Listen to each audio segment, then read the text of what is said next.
Fascist সরকার, যে fascist বাহিনী এই ধরনের হত্যাযজ্ঞ করেছে, 16 বছরে মানুষকে নির্যাতন করেছে, অনেকগুলো গণহত্যা করেছে, মানুষের টাকা লুট করেছে, সেই ফ্যাসিস্ট সরকার এবং তার বাহিনীর বিচার করতে হবে। আমরা শেখ হাসিনা সহ আওয়ামী লীগের যারা বিভিন্ন সন্ত্রাসীরা রয়েছে তাদের বিচারের দাবিতে আমরা রাজপথে নেমেছি এবং দেশব্যাপী সংস্কারের দাবিতে আমরা নেমেছি এবং একটা নতুন সংবিধানের দাবিতে আমরা নেমেছি।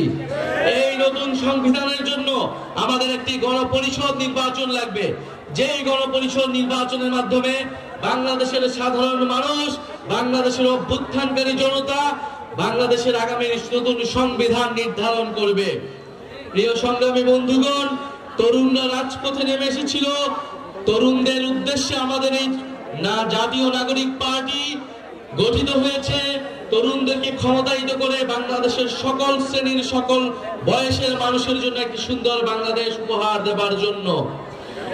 তরুণরা এবার বলতে চায়, তরুণরা কোনো দাবি নিয়ে রাজপথে নামতে আসেনি, বরং তরুণরা দায়িত্ব গ্রহণ করতে এসেছে।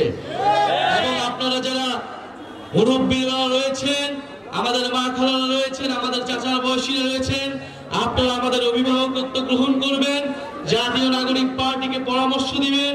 জাতীয় নাগরিক পার্টি সাধারণ মানুষের নাগরিকের অধিকার আদায় এবং মর্যাদার জন্য কাজ করবে।